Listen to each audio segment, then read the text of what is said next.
take your seats.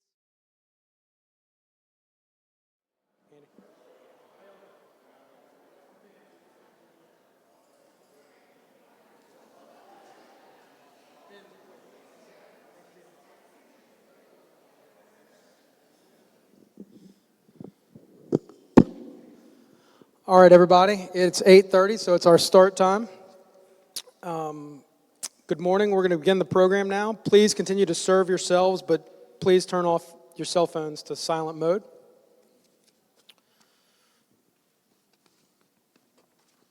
My name is Ben Dupuy, and I'm a member of the BGR Board of Directors and Chair of the Breakfast Briefing Committee. I'm pleased to welcome you to BGR's third breakfast briefing, sponsored by First Horizon Bank, where I work. Also want to recognize and thank Tony Adams, our First Horizon Market President in the back. He's waving. I want to extend our gratitude to WWNO New Orleans Public Radio, which will rebroadcast this event on Tuesday, June 24th at 10 a.m. and 10 p.m. Following the program, please share your feedback about this event. There are survey forms at your seats that you can complete and give to us, or you can scan the QR code to take the survey on your phone. These surveys help us improve our breakfast briefings so they are as relevant and informative as possible. We're especially interested in your thoughts on an 8:30 versus 8 a.m. start time. Later in the program, we'll show that code on the screen, or you may refer to the instructions. The best way to stay on top of all BGR events and research is to become a member. BGR is a private, nonprofit, independent research organization dedicated to informed policymaking and the effective use of public resources for the improvement of government in the greater New Orleans area. We regularly engage with our members about our public policy work. BGR values this dialogue, and we appreciate our members' support in amplifying BGR's good government recommendations. If you're not currently a member, there are membership forms on your seats, or you can visit bgr.org. We invite you to join the ranks of empowered citizens working to improve local government. We also encourage you to follow BGR on social media at BGR-NOLA. And with that, I want to turn it over to Becky Mowbray, our Executive Director. Our President and CEO. Same thing. Thanks so much, Ben. I would like to express our gratitude to First Horizon Bank for its generous sponsorship of BGR's Breakfast Briefing Series again this year. First Horizon's support is what allows BGR to make these events free and available to the public. So it is wonderful to see everyone this morning. Thank you so much for coming downtown on a kind of sticky morning. This is a program that I have really wanted to do for a long time, and so I'm thrilled that you could join us. And also, welcome to those who are joining us via the live stream this morning. As Ben mentioned, my name is Becky Mowbray, and I serve as BGR's president and CEO. So BGR produces research reports that identify solutions to some of the most complex challenges facing local government in Orleans, Jefferson, and St. Tammany parishes. Our work enhances government accountability. We also help to inform voters with independent, nonpartisan analysis of local ballot propositions. Since the March breakfast briefing, BGR has released several new reports. We examined how the city's financial reserves are at risk of being spent below recommended levels without better policies and planning. We have also issued new reports about the Orleans Parish Jail, a top concern for the public and government leaders. We inform voters about the Orleans Parish Sheriff's property tax renewal, and following the May 16th jailbreak, we called again for the sheriff and the city to work more closely together to address the jail's needs. You can access all of our reports and dashboards on our website, bgr.org. BGR's breakfast briefings advance our mission by allowing citizens to hear directly from government officials and experts on vital public policy issues. This is the third of 4 breakfast briefings that we will hold this year. We hope that you will join us for other events in this series, but if you're unable to attend a briefing, please visit bgr.org to watch the video replays. Today's briefing will focus on the legacy of Hurricane Katrina 20 years later, specifically the extensive changes to local government. We will also look at how the disaster sparked citizen engagement when so many were displaced during the aftermath of the storm. We will further explore the lessons learned to encourage the next 20 years of citizen involvement in improving public policy and governance. This discussion is a special one for BGR. Hurricane Katrina disrupted our organization as it did many others. Through the leadership of our board of directors and former CEO Janet Howard, BGR found its footing. We pivoted to delivering timely information and commenting on issues important to New Orleans' recovery and its modernization. We drew energy from the commitment of many citizens and public leaders to rebuild government to be more effective, efficient, transparent, accountable, and responsive to citizen needs. Our collective efforts helped consolidate New Orleans' 7 assessors, helped pass a master land use plan with the force of law, strengthen public school financial management, reduce politics and professional services contracting, and improve the governance of the levee systems, protecting the New Orleans area. There's a booklet on your chair that highlights BGR's contributions to several post-Katrina reform efforts, and we hope you'll take a few moments to check it out. We know that there is much more to be done and that it will take renewed engagement from citizens and their elected officials to get there, which is part of why we wanted to hold this event this morning. BGR looks forward to informing those efforts, and we remain grateful for the public's trust in our work. We have a terrific panel here today to dive deeper into the legacy of government reform post-Katrina and how to inspire citizen engagement toward future improvements. I would like to welcome Dr. Robert Collins, Professor of Urban Studies and Public Policy at Dillard University, the Honorable Calvin Johnson, who is a retired former Chief Judge of the Orleans Parish Criminal District Court and also a former public defender, and Andy Kopplin, President and CEO of the Greater New Orleans Foundation. Dr. Collins currently serves as Professor of Urban Studies and Public Policy at Dillard University, a political analyst for Fox 8 WVUE television, and a political columnist for Verite News. He has spent more than 2 decades teaching public policy analysis courses. In addition to Dillard, he also served on the faculty of Harvard University. There, he designed and taught the first course in the nation about rebuilding the city of New Orleans after Katrina. Dr. Collins's upcoming publications include examining the current state of voter engagement on the 20th anniversary of Katrina, and he will be able to give us a little preview of some of that research this morning. Calvin Johnson was first elected to the Orleans Criminal Court in 1990 and served an impressive 18 years before retiring in 2008. When Hurricane Katrina hit, he was chief judge of the court. Before moving back to the courthouse in 2006, the judges held court in 8 different locations. Judge Johnson has kept very busy since retiring. He has served as executive director of the Metropolitan Human Services District for 6 years, and then as the city's criminal justice commissioner from 2016 to 2018. Today, he still serves as an ad hoc judge in the Orleans Criminal District Court and is a faculty member at Loyola Law School. Andy Kopplin is president and CEO of the Greater New Orleans Foundation, where he has successfully grown its assets to more than $500 million. He is especially committed to the foundation's civic leadership project to create the Bio District in downtown New Orleans. 20 years ago, he took on a key role in guiding the state's recovery from Hurricanes Katrina and Rita. Andy served as the first executive director of the Louisiana Recovery Authority from October 2005 through January 2008. During his tenure, his work to develop strategy and build bipartisan coalitions increased congressional appropriations for Louisiana's rebuilding from $13 billion to $28 billion.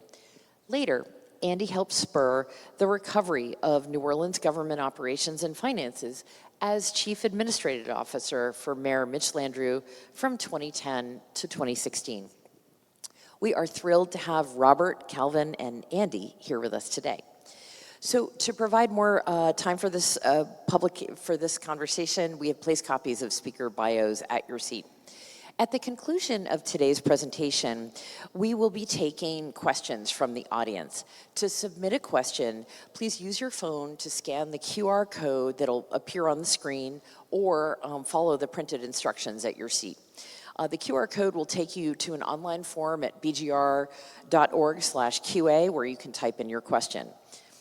The views expressed in this program, I would like to note, are those of our speakers. Please join me in welcoming Dr. Robert Collins, Judge Calvin Johnson, and Andy Kopplin.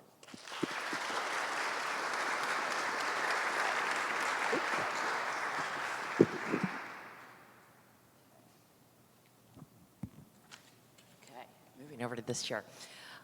So before we jump in to kind of set the stage, I think it's essential to actually take stock of the list of the many government modernization and reforms that took place because of the storm. This was the best brainstorming list that we on staff could come up with. If anybody else thinks of something that we may be missing, please let us know because we'd love to add it. So this was an incredible amount of change in government, mostly at the local level or with major implications for all of us in the New Orleans area. Here on the screen, we'd like to draw your attention to the creation of the Coastal Protection and Restoration Authority, the overhaul of the public defender system, the consolidation of the levy boards, the establishment of the charter-based public school system, the consolidation of the Orleans Parish assessors, and the consolidation of criminal and civil sheriffs, and the adoption of the citywide master land use plan with the force of law, to the creation of the Office of Inspector General and the Office of the Independent Police Monitor and the Ethics Review Board. Wow. So panelists, our disaster is known for forcing change and reimagination. But does this list, the breadth of this list, does this still surprise you? And what made all these things possible? Anybody like to jump in? Well, I will. I am surprised, actually, to see it laid out in that fashion. I am surprised. And I am very, very happy to see it. And one of the things we need to recognize sometimes is the successes that we've had. We need to recognize success. And sometimes we get so tied up in what the day-to-dayness of stuff is, and we forget how much good we've done. And that reflects how much good we've done. And so that's a good reflection of good. So that's a great thing to see. In addition to that list, I think it's also just interesting to look back at the growth of our nonprofit sector, the growth of sort of our entrepreneurial ecosystem in the private sector, the increased level of citizen engagement, which enabled all these things to occur, so new civic associations. So you had a lot of non-governmental work that was going on that captured that same level of reform and excitement and energy of the people of Southeast Louisiana, particularly here in New Orleans. So I'd like to hear your assessment of which of these changes, which of the changes that we've been discussing, do you think have delivered the most substantial positive outcomes for the New Orleans area? Well, I think first of all we have to look at the planning process that happened right after Katrina and the community involvement that came together, because we really didn't have an organized planning process in the city of New Orleans. We have, the city had a planning process, but as far as citizens being educated about the process of land use planning, I would say that had not happened. Now, I would argue, we probably have the best informed citizen planners anywhere in the United States. So I think that that was, I think, the first major change that we saw right after the storm. People educating themselves about land use planning, about the technical aspects of land use planning, getting involved with the planning process. So that sort of struck me, right away, both as a resident as well as being a scholar that studies land use planning. That just struck me right away after the storm, and we continue to see that today. I am, of course, embedded in the justice system. And so when I look at that, I look at it through that lens, because that's the lens I look out of. And so when I see it, what I see is if you think in terms of where we were 20 years ago from that perspective, we had 6,736 people in jail when Katrina hit. 6,736 people in jail. And we wasn't even close to being a safe city. Today we have a little over 1,400 people in jail, and today New Orleans is safer than it's ever been. Right now, New Orleans is safer than it's ever been. And so from that perspective, that is a tremendous thing we did in terms of change. But it reflected in that is that we fixed police. The consent decree fixed the New Orleans police force. It did. And so we have one of the most professional police forces in urban America operating in the city of New Orleans. And if you go back to early 2006, we could see some of the things that was happening in New Orleans from NOPD's failure to be professional. We can see it.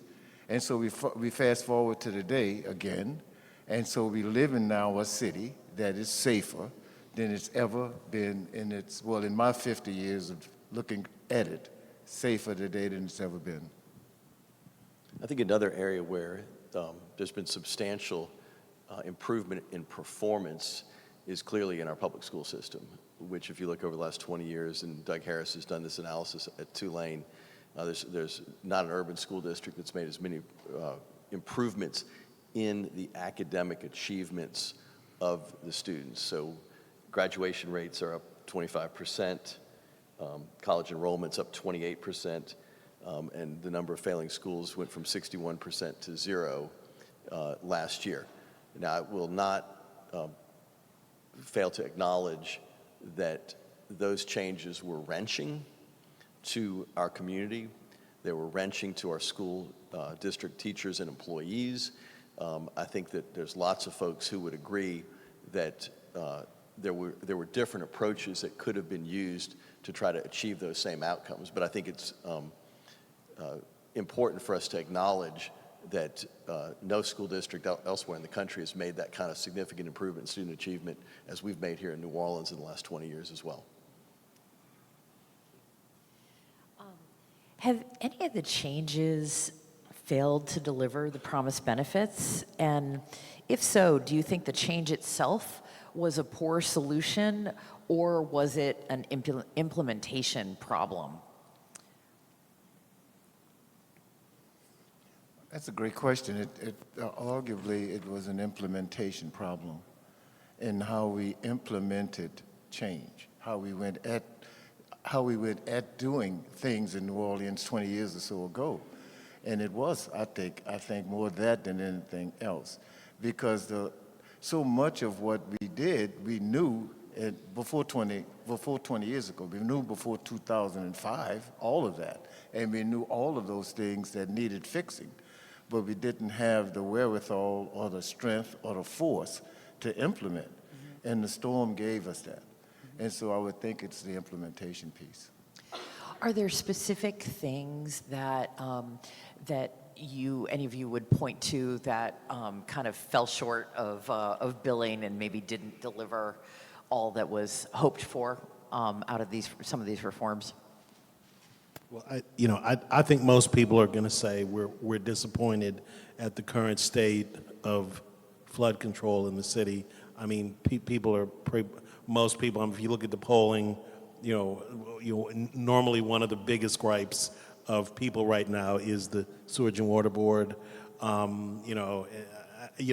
realize when you talk about flood control for the whole region, give the Army Corps of Engineers credit. Certainly, the city's external flood control system, flood walls, has been greatly improved, and certainly give our congressional delegation full credit for bringing in the money, and give the Army Corps of Engineers full credit for their implementation, protecting us from storm surges, et cetera. I think that's very important. But as far as the internal drainage and flood control and pumping system within the city, we still see, it just takes a summer thunderstorm to have, you're going to have, a flooded street. And so I think that's one of the big disappointments that I hear from the citizens. People didn't think that we would be, 20 years after Katrina, and we would still have street flooding from a summer thunderstorm. So I think the Sewerage and Water Board has been a disappointment. Yeah. And they're not listed as one of the agencies that's been reformed. No, right. Well, it's been reformed. I'm just saying I think most people would have expected, more to be done. That's all I'm saying. Interestingly enough, so I spent a couple years ago. I spent 15 days in the Netherlands with Ghassan Karban, former director of the Sewage and Water, but it was part of a diplomatic delegation, and Ghassan and I used to have breakfast every morning there in the Netherlands before the embassy people came and took us to look at their flood control systems, all over the Netherlands. And I said, man, why did you take this job? I said, why do you want this job? This is like the toughest job in the United States. But he thought he thought it was a challenge, and I think he did the best he could with the time here. So yeah, I don't question, Andy, that it's been reformed, and that you have good people there. I just think if you stop the average citizen on the street and ask them, they would be expecting it to be further along by now. Yeah, and I guess what I was referring to is there was no major legislation that transformed the Sewer and Water Board. I agree with your assessment of Ghassan. I think that we've actually made a lot of progress in the last 8 years under his leadership. But the Sewer and Water Board didn't have structural reform in terms of its governance, which still creates problems. The way it works is, the board is half appointed by the state and the city, and the only people who can raise the revenues for the Sewer and Water Board are the city council, who don't have full responsibility over controlling it. So that's always a tension point. And I think part of the challenge was pre-Katrina. We went about 30 plus years without raising our water and sewage rates. And so there was a lot of deferred infrastructure that we're catching up on now. Right. And we're paying for now, as you all know. Andy, anything else to add on the, reformed entities that maybe have fallen short? I hesitate to talk about this. Okay. I really do, because it just obviously it is a sore point with me, but I'll talk about it anyway. We didn't achieve a thing that we thought we would, which was merger of the courts. We didn't achieve that. And we thought we would, and we thought we had, and it fell through, and we didn't. And the fact that we didn't reflects today how the system itself looks. Of course, I speak specifically about the civil court and how it looks and how that building is and how they operate there. And had we gone through with what we could have gone through with, which is we had legislation there that would have merged the court in 2015. The courts would have merged. Of course, that would have reflected things that a lot of people didn't want to see, which was loss of some judgeships. It would have reflected that. It would also, though, would have reflected change for the civil system in terms of where it would have moved to. And the civil lawyers and the civil judges were adamantly opposed to the idea that it would move to two-lane and broad, that the system would move to two-lane and broad. A part of that fix was a fix to that building at Tulane and Broad, which is a historical structure. The building itself will soon celebrate its 100th anniversary. Unlike the civil building, that building during Katrina had a window blown out. That was what Katrina did to the building. The levees broke, of course, and that was a whole other thing. But Katrina blew out a window. That building is such, though, it will last another 100 years.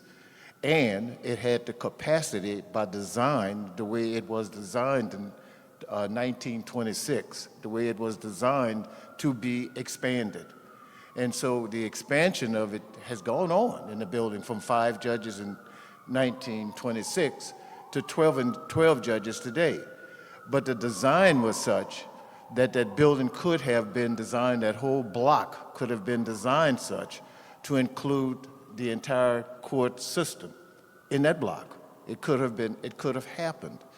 And it didn't happen because of a pushback from the civil lawyers who didn't want to go there. And I'm telling you all this because it was like bloodletting when we came up with the idea.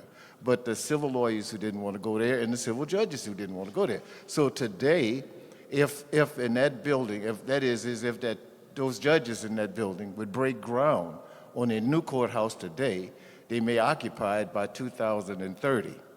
And so think about that for a second. And they're not breaking ground today. So whatever that tomorrow comes, when they do, push out the number of years that will have passed before they operate in a building that really respects the city of New Orleans in terms of its justice system. That was a fundamental error we made. It was. And we're paying for it today. And BGR had a report that said Orleans has twice the number of judges per capita as all the other parishes. So thank you to your predecessors.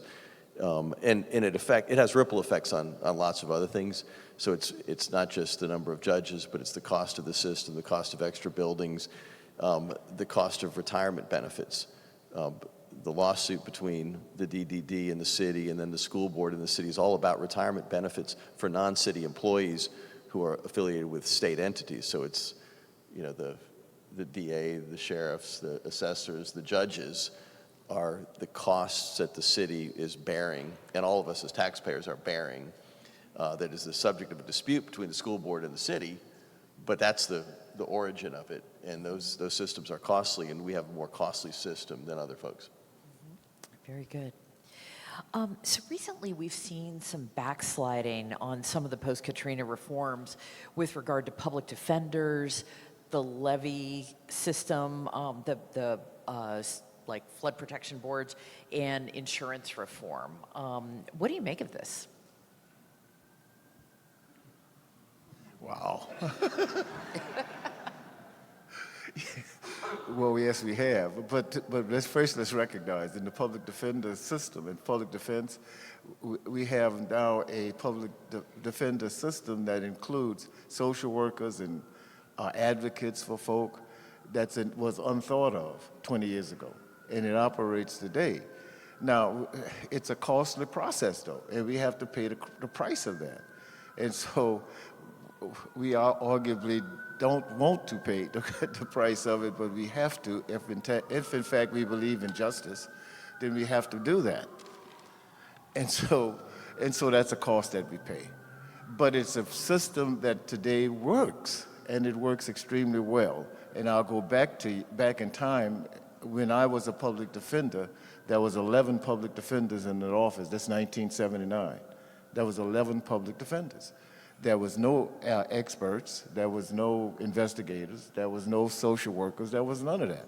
And arguably, that is part of the reason by 2005 we had 6,736 people in jail. And that's part of the reason today we don't. And so it's a very effective thing we're doing if in fact we care about what happens with and to people, if we care. It's a cost we pay for caring. I'm just going to talk about citizen activism as part of this conversation. So we all know these reforms were made possible because citizens and their elected leaders decided that they were coming back. They were mucking and gutting their houses. They were mucking and gutting their neighbors' houses, and they wanted to make sure that what they were coming back to was better than they had left. And if they were doing all that work, we're going to make sure we have a system of government at the local level, at the state level, and ideally at the federal level that works better for us. And that empowered lots of legislative changes, lots of administrative and bureaucratic changes. And I think that the thing that makes me saddest at this moment is the state's hesitation to implement the Mid-Barrett area river diversion, which will protect all of southeast Louisiana. It will protect this, Belle Chase in Plaquemines Parish, where the bulk of the opposition is coming from. It'll protect the west banks of Orleans and Jefferson parishes. It will protect the east banks of Orleans and Jefferson parishes. And the overwhelming sentiment around having a consolidated coastal protection restoration authority, the overwhelming sentiment around having a science-based master plan that's implemented with fidelity is it takes public support, public attention to focus the policymakers on the importance of this. And what we've had is activism from a small group of folks in southern Plaquemines Parish who clearly have interests that are legitimate, fishermen, oystermen, landowners who live down there. And all of us who don't live in southern Plaquemines Parish also have interests in having that project get implemented with fidelity, because it's what protects us. We've got to build more marsh south of us to slow down hurricanes. That's the whole theory of our hurricane protection system, is that you've got a marsh that's a speed bump, and it slows down that hurricane and eats up that storm surge before you get to the levees that hold us back. And so the system, the CPRA, still exists. The science-based master plan still exists, but we don't have the citizen activism around the importance of implementing a $3 billion project that has been the hallmark of our coastal restoration protection plan for the better part of the last decade. And so, the message I've got is that these reforms are only as good as the public support behind them, and we've got to do our part. Very good. So let's talk a little bit more about citizen engagement and the roles that citizens played in these reforms. Were they driving the bus, vetting policymakers' proposals, and spurring policymakers to act, voting in higher numbers? Perhaps each of you, and maybe Robert, you could lead us off, could talk a little bit more about citizen engagement and the change that you think was most shaped or driven by citizen engagement, and how that's affected things. Well, I guess this is my chance to talk about my biggest pet peeve, and it's voting turnout rates. In municipal elections in New Orleans, we used to average about a turnout of about 45%. About 45% of the people vote. So if you go back and you look at the last mayoral city council elections right before Katrina, that would have been in 2002. If you look at that, if you look at that mayoral election, it would have been, turnout was about 44% in that election. And then the following election after that, which is the election right after Katrina, obviously there were a lot of challenges with that election. Had to, people, because people were displaced, had to make sure people voted. But still, turnout was about 39% in that election. Every election since then, the voter turnout has gradually gone down. And so, we went from 44%, which is sort of the 45%, which was the norm for many years. Then we went down to 39%. But that was okay, because that was Katrina year, and it was, there were challenges voting. Now, if you look at current voting rates, every election since Katrina, turnout has been in the low 30s. It tends to average around 33%. I think the last election was like 31%. That's the turnout you get. And I know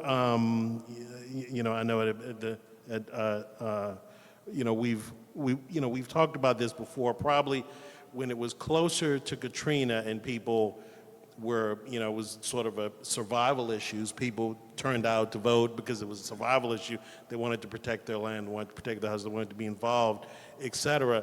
And maybe as you get further from the disaster, I guess there's less interest in it. But I think it's more complex than that. Because again, before Katrina, before you had any of this happen, we had voting rates of in the mid-40s, around 44%. So now you can't even get 1/3 of the population of this city to turn out to vote. And I've asked a lot of really smart people in this city why that is, and not just political scientists and people who do what I do. I've asked elected officials, business leaders. It's a complex problem. Everybody kind of looks at it from a different standpoint, but generally, there's no one consensus, but generally everybody believes there's some sort of a bad feedback loop going on, right? If you do something and you get a benefit from it, you keep doing it. So if you vote and you get a benefit from it, you keep doing it. So we see people that are engaged in the nonprofit sector because we get benefits from that.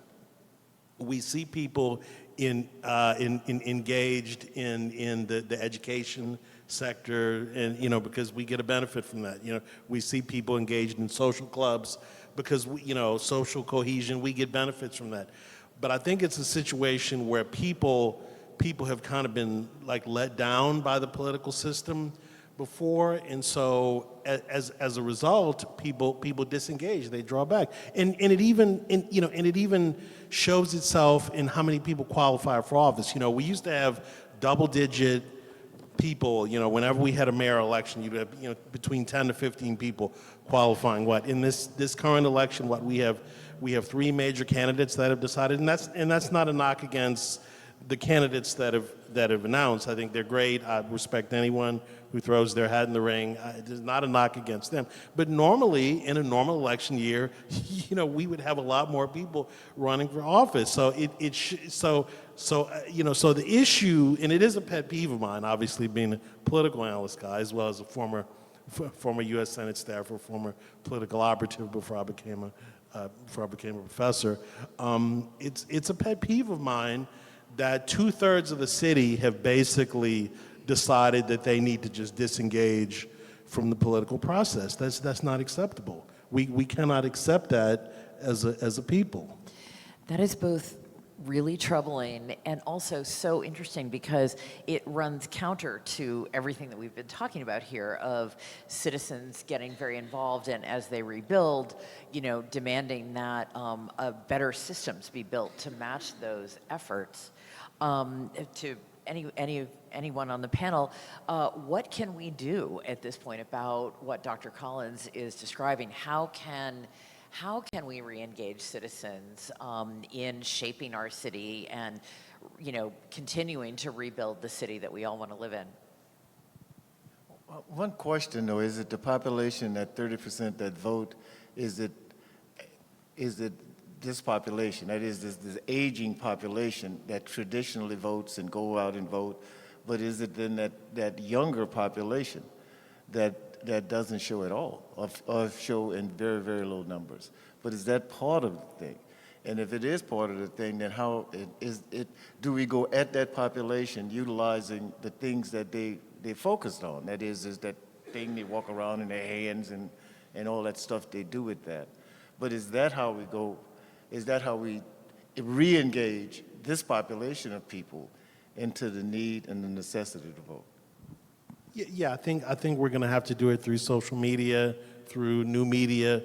I think probably the nonprofits and the social clubs. One of my ideas that I think the Mardi Gras clubs should start having voter registration drives and to make sure that their members are registered to vote. Things of this nature. In the university sector, we have a role to play. We need to do a better job of making sure that all of our students are registered to vote, because we know, statistically speaking, college students and college-age students vote at the lowest rates of any other demographic, and that's across the board, pretty much regardless of race or socioeconomic status. Just college-age students tend to vote at very low rates. So yeah, we have to re-engage that population. But honestly, Judge, if you look at the voting rates are low across the board. Now they're lower amongst the young people that you're talking about, so that's an issue. But they're just low across the board. It's just a lot of people have just disengaged. Like they don't think it matters, that you vote anymore, and that's disturbing. I mean, I'm the son of a civil rights lawyer. I know your record in the civil rights movement, and I always say, I said, people died for your right to vote. Why aren't you voting? It's not acceptable. But you see that, the students I teach, their generation never experienced that, right? They don't know what it's like to not have the right to vote and to have to fight for the right to vote. They don't know that because they're spoiled, right? They're spoiled and they're entitled. So they don't really know what it's like to be denied the right to vote. And it's disturbing. Robert, was our 45% turnout rate an outlier among cities in the United States or southern cities? And are we now reverting to the mean? Are we becoming more like everybody else? And is everybody else having the same is this a national trend, or is it a New Orleans trend, or are we just worse than folks in that trend? Well, So we went from being above the national rate to actually to below the national rate. It's around 40%. If you look at other cities, if you look at Chicago, New York, et cetera, it runs about 40%. I mean generally speaking, turnouts for urban areas, for cities, normally run around 40%. Statewide elections for governor, U.S. senator generally run around 50%. Sometimes you have a really hot race that'll go up. And of course, the hottest races are always presidential races where you get between 60 to sometimes 65%. Which is kind of interesting because I always tell people, Louisiana is obviously, it's a red state. We know how Louisiana is going to go in every election, but everybody turns out and votes in that election. So people, even though we know before we know who's gonna win Louisiana for the election, but people turn out and vote in presidential elections, and you get 66, 67% turnout. But in the elections that are supposed to be contested and that are supposed to be closest to you, governor, mayor, et cetera. And we used to get, as you know, Andy, we used to get really decent turnouts for governor races. In the last gubernatorial election, turnout in New Orleans was 27%. And so that's, I don't know. There's just gonna have to be and I'm concerned, of course, because we're going into a municipal election year. We have an important mayor's race, contested city council races, sheriff race. This is not the time for voting rates to be dropping off. So I'm committed to doing what I do, both as not only as a university person but as a media person, to try and educate people about the importance of this. But it's going to take more than just the higher ed sector, getting the young people out. This has got to be all hands on deck kind of situation. That just this is not how you run a ship. It's just not.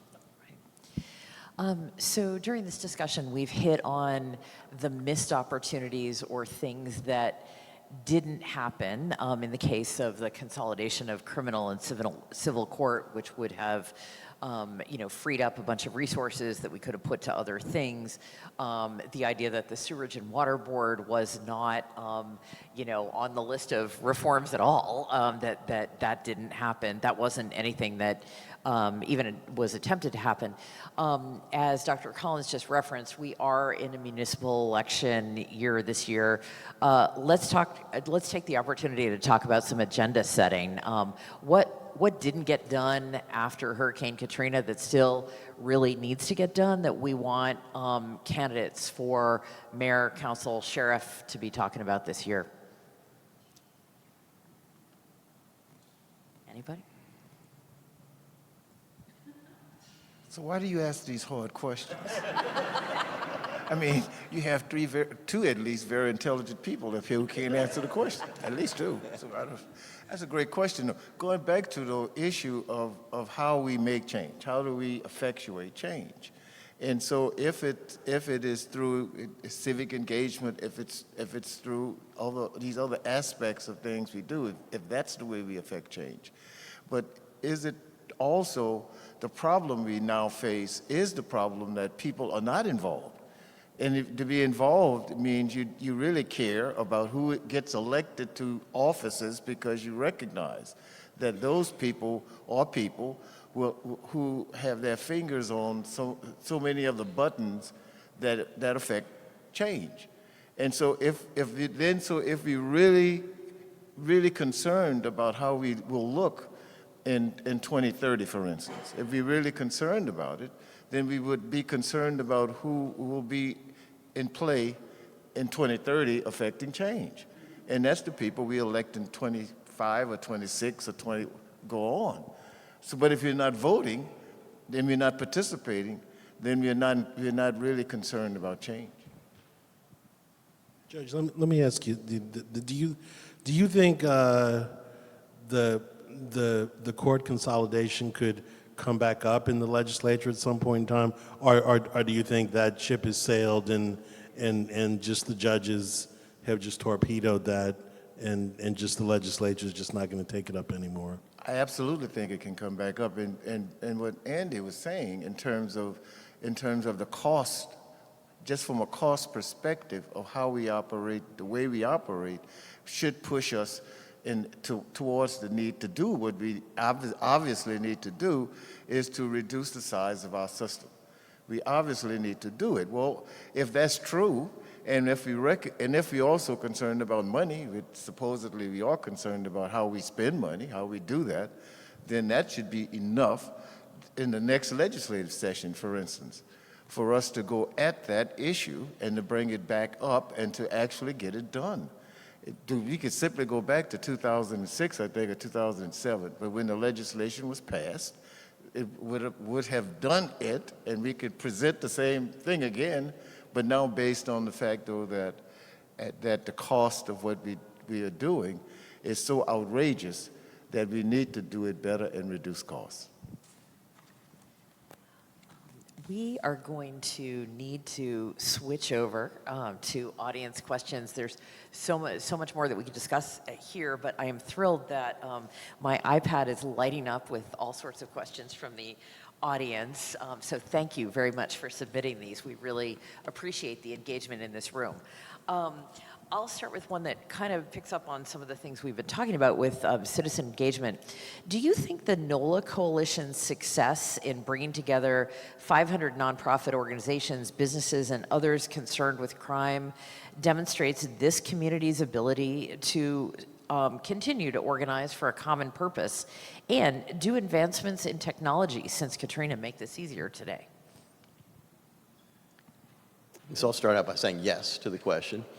I think, when we think about what animates people to get out and vote, it's something that's affecting their lives. And I can remember in 2008, citizens, I think, marched on City Hall to contest the murder rate. I think they did it again in about 2010 or 11. And so when folks feel unsafe, they get together, if they're well led, and if they've got good grassroots leadership, and say, we've got to do something different to get better. This is important. We can't keep shedding police officers. We've got to make sure our NOPD is complying with the consent decree, as the judge said, and also effectively having the resources to patrol. And so I think that it was a great example of how citizen-led initiatives are the way all of this change happens. I don't think any change happens. I'm going to be pessimistic about court consolidation. I think without a really rising up of a lot of different coalitions, we're not going to get that. The hardest piece of legislation I think Mayor Landrieu tried to get passed was some reduction in the size of the courts. It wasn't consolidation, and we ended up spending a lot of political capital to reduce the number of juvenile judges from 6 to 4. And that was the only thing we could take home from an effort across the board to look at that. So without grassroots support from citizens, we're not going to have that. It's the only way these things have happened in the past. But I think the NOLA Coalition is just the latest example that folks in the city of New Orleans are ready to come together, make our city safer, and to do their part to make that happen, and to ask their elected officials to partner with them to do it as well.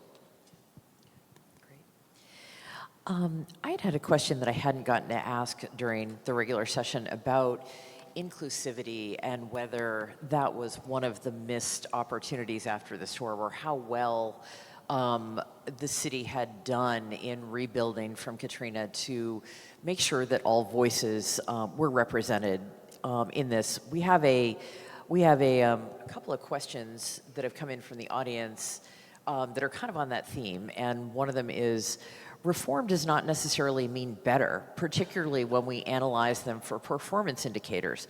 For example, the improvements to public education that are touted vary dramatically based on race. In New Orleans, quality of life indicators for Black residents continue to decrease while they continue to increase for white residents. Collectively, these reforms are not working to address our vast inequities. What is the strategy shift that's needed? What is the strategy shift that is needed to make equity and inclusiveness part of the public debate here in New Orleans going forward, or discussion to improve quality of life and opportunity for all? Anybody? I mean, why y'all ask such hard questions? Come on. We don't have easy answers. There are no easy answers to this. There really isn't. How do we enlarge, for instance, the space here or the people in here to include a more diverse representation of the people in the city? Well, how do we do that? I don't know the answer to that question, to be honest with you. I don't. I do know, though, that there are things that work. And going back to the coalition, when you bring in a whole cross-section of entities and individuals towards a goal, and that's what that coalition piece did, then you see the results of it. And the results of it included reimagining how nonprofits could be engaged in terms of the fix across the bad things that coalition was looking at in terms of juvenile issues, in terms of that population of people that we could see was causing a lot of the issues that we were faced with. Well, how do we deal with that? Well, we can deal with it both from a law enforcement perspective, recognizing, however, that is not the way to necessarily fix, but dealing with it from a combined perspective of law enforcement and community engagement, business engagement, that coalition peace engagement affect change. Well, then how do we do it, though, I suppose, is to bring together really, again, New Orleans, and recognizing who New Orleans actually is, and recognizing the fact that New Orleans is one of the most unique places in not just this country, but in America, in the world. But it is. That's why people come here, because of its uniqueness. So to bring that into the mix of things and to have what is here in terms of that as a part of the way we go at things can be, I think, a part of how we affect change. That's a great question. It's probably the most important one for all of us in this community. When Katrina hit, a lot of folks, but Mayor Landrieu in particular, I remember said, it didn't create all of our inequities. It just exposed them to all of us in a visceral way and exposed them to all of the country. And if you look at the data centers data, the rate of inequity between our white citizens and our black citizens has increased, not decreased, over the last 20 years. So lots of factors that are related to that, but I think we have to actually say that, put it on the agenda, and it takes lots of investment, right? So the reason we had inequity in the first place was because we had disinvestment and exclusion, whether it was from slavery or Jim Crow or other sorts of things. We talked about mass incarceration. Those are things that were, keeping our city and our region divided in terms of the ability for folks to earn a good living, get a good education, be employed successfully, build wealth. And so if we don't address those head on, we're not going to be able to solve those problems. and it takes a lot of investment of resources. I'm going to give a quick example on something that's not as substantive in terms of like how do you improve school outcomes and those things, although I will say that our African American kids are performing at the same levels here in the public schools. There's not significant differences by subgroup in the performance of our kids here in our public schools, so we're doing a good job of lifting everybody up at the same time. But the Bring New Orleans Back Commission had a number of public meetings that people couldn't attend that were occurring in New Orleans when most people were still living somewhere else. When that process didn't yield the results it was supposed to, the Louisiana Recovery Authority went to the Rockefeller Foundation and got $3 million to help lead the Unified New Orleans Plan. We did a town hall, I think it was August of 2006 on this, I may have the dates wrong, where we had participation from folks all over the country and here in New Orleans, and the population of New Orleans pre-Katrina was represented by income, by race, in those things. But we spent a couple $1 million on that day event because that's, we had to make sure people had childcare, transportation, simulcasting. And so if you just think about that as one example of what it takes in terms of investment to create the kind of equity to address the inequity, it's going to be expensive, but our citizens deserve our investment in them to make sure that we're a city where there's not disparities by race with regard to employment, wealth, income, opportunity, incarceration. And we've got those everywhere you look. Every area where the Greater New Orleans Foundation is investing money, there's a racial disparity. There's a gap between how the system performs for people of color and white people. And it's going to take consistent attention to that and investment to be able to address those things. And we need to do it. Terrific. We have a number of questions in this mix here related to the upcoming municipal elections and priorities, and we'll also add in the idea that the era of post-Katrina repopulation of our city is over. We are again losing population. What does this suggest about the need to re-engage citizens and public officials on making local government work better? What needs to happen to get people to stay, to help people feel satisfied with the services and just opportunity that this city delivers for people? Well, I think the population leveling off, it basically, I think, is being driven by lack of sufficient economic opportunities to draw people here. So I think, I know a lot of us that either work in the public sector or study the public sector. We spend a lot of times looking at public policy things and about, equitable distribution of government resources and things like this. But at the end of the day, we have to engage the private sector, and we have to make sure we have a strong, vibrant economy to make sure that people have jobs and incomes to be able to stay here. And so I'm very interested in seeing the economic development plans of all of the mayoral candidates and all of the city council candidates, because that's what's going to grow the population. I can tell you, at Dillard University, most of my students do not stay in the city of New Orleans, and it's not that they don't love New Orleans. It's that they get job offers that pay higher amounts of money in Houston, in Atlanta, in Dallas, and so it's just more opportunity for them. If they're an accountant, they're engineers, if whatever they're whatever computer programmers, those cities are paying more money, and have the housing prices are better, and just the opportunities are better. Now that doesn't mean that they won't come back at some point in time in their life. They'll go and make their fortune, make their money somewhere else, and then come back to New Orleans when they can. But the majority of my students do not stay in the city of New Orleans, or in the state of Louisiana for that matter, because it's just with the cost of housing and specifically the cost of insurance. I mean, because a lot of people, I know a lot of people in the room, our insurance premiums are currently more than our mortgages.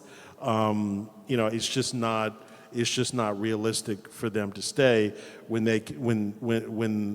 there's so much more economic opportunity in Houston or Dallas or Atlanta or cities such as that. So I think at the end of the day, I mean, you want to grow the population, make sure you have a vibrant economy that offers good paying jobs and people so that people can afford to buy houses here and pay the inflated insurance rates here. I think that's the bottom line.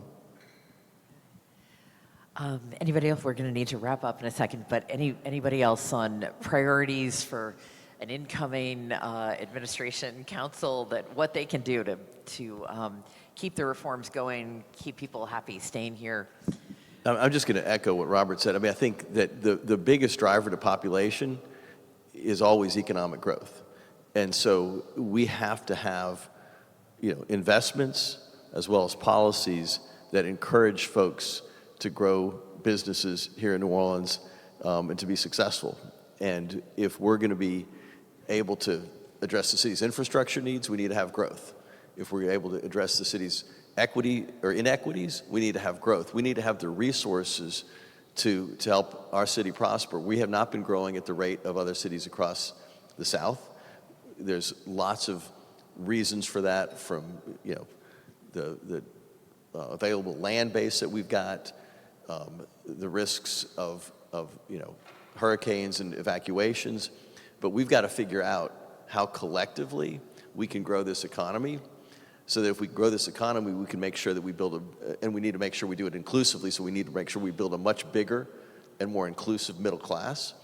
But if we can start turning that around, then I think with good, effective delivery of governmental services, which again is a backdrop, it's like people, for most of my life, I didn't worry about municipal services.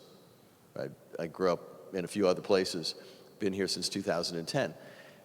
When you can ignore local government, then you've got a local government that is working pretty effectively at delivering those services. When you can't, when you're feeling unsafe or the infrastructure isn't good enough, and we've got to make sure we've got a team who is working to deliver high-quality services that are not a disincentive for folks to come to relocate, for folks to come back, for Dillard students to stay.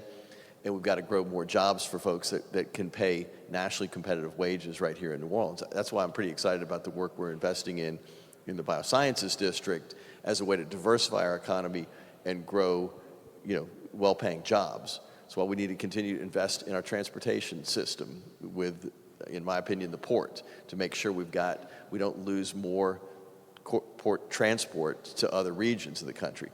And we've got to consistently make those investments in our economic. I mean, I'm saying this as somebody who works with nonprofits all day.